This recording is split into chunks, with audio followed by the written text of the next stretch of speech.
Hello दोस्तों, आइए देखते हैं यूपीएससी सीसेट 2024 का ये क्वेश्चन। तो क्वेश्चन कहता है what are the unique values of X and Y where X and Y are distinct natural numbers. Statement 1 है X upon Y is odd and statement 2 है X Y is equal to 12। तो x और Y आपको given है, distinct है और natural numbers है। ठीक है, और अब देखते हैं स्टेटमेंट 1 क्या कहता है। निकालना क्या मुझे, एक्स और वाई की यूनिक वैल्यूज। यूनिक वैल्यूज मतलब एक ही पेयर ऑफ वैल्यू आनी चाहिए, ऐसा नहीं है मल्टीपल वैल्यूज एग्जिस्ट करती है।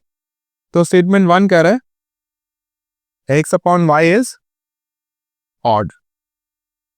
इसका क्या मतलब हुआ कि एक्स को वाई से डिवाइड करेंगे एक ऑड नंबर आना चाहिए, तो इसका मतलब एक्स वाई से बड़ा होना चाहिए। तो बोल दू एक्स 3 होगा, वाई 1 होगा, ऑड आ गया, या फिर 6 होगा या 2 होगा, या 15 होगा या 3 होगा। तो इससे आप मल्टीपल वैल्यूज ऑफ एक्स और वाई फिगर आउट कर सकते हो, जिससे एक्स और वाई डिस्टिंक्ट भी है, एक्स और वाई नेचुरल नंबर्स भी है, और एक्स और वाई का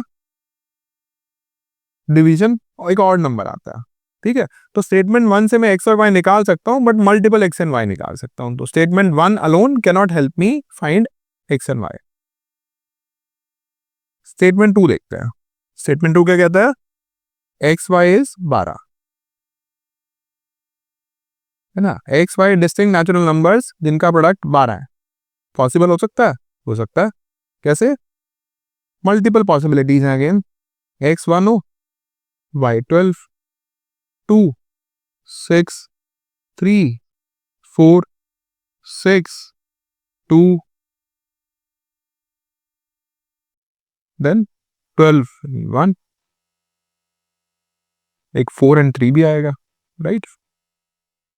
ये पॉसिबल वैल्यूज ऑफ एक्स है, तो ऑपोजिट ये पॉसिबल वैल्यूज ऑफ वाई हो जाएंगी, राइट। अब स्टेटमेंट 2 अलोन यूज करके मैं एक्स और वाई की यूनिक वैल्यूज निकाल सकता हूँ? अगेन नहीं निकाल सकता। तो हमारे पास एक ही चारा बचता है कि दोनों को एक साथ यूज करिए। आप बोलिए X upon Y is odd and X Y is 12। देखिए, अब इसको और इसको डिवाइड करके देखिए, क्या ये ऑड आ रहा है? नहीं आ रहा। ये आ रहा है? नहीं आ रहा। ये आ रहा है? नहीं आ रहा। ये आ रहा है? यस आ रहा है। 6 अपॉन 2 इज 3, तो ये ऑड आ रहा है।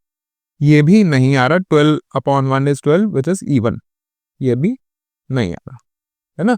तो दोनों स्टेटमेंट साथ में यूज कर रहा हूं, तो मैं ये बोल पा रहा हूं कि x इज 6, y इज